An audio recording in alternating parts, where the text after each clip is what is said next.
शादी करके घर बासल कोगे हमरा नहीं पूछू, कल कोगे शादी करके घर बासल कोगे हमरा नहीं पूछू, कल कोगे नहीं प्यार करे छो कहियो अपना पत्नी से, पता चल लगे मैयो दुल्हा फसल छो गतनी से, पता चल लगे मैयो दुल्हा फसल छो गतनी से।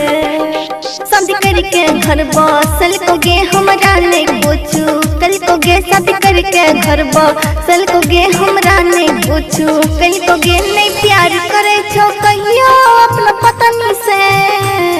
पता चल लगे मैयो दुल्हा फसल छो गतनी से,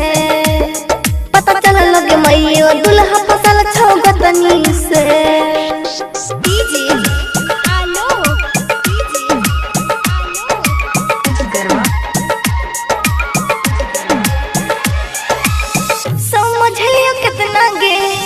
पूरा होने सपना गे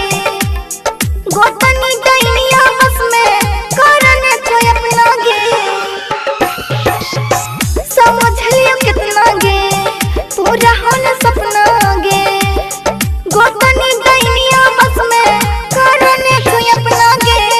करने छो हमरा से प्यार गे होई छो बरबल सिंह घर गे, करने छो हमरा से प्यार गे होई छो बरबल सिंह घर गे, मंगली राते चुम्मा मर लछनी से, पता चल लगे मैयो दुल्हा फसल छो गतनी से, पता चल लगे मैयो दुल्हा फसल छो गतनी से।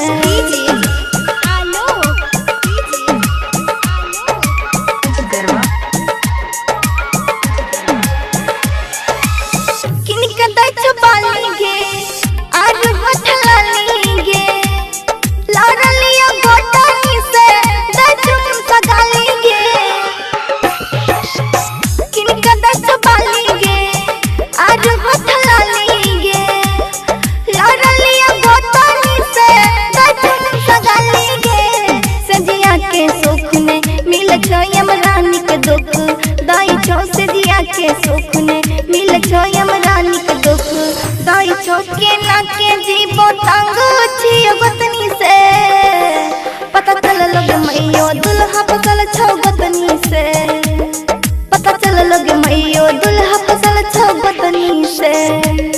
शादी करके घर बासल कोगे हमरा नहीं पूछू, कल कोगे शादी करके घर बासल कोगे हमरा नहीं पूछू, कल कोगे नहीं प्यार करे छो कहियो अपना पत्नी से, पता चल लगे मैयो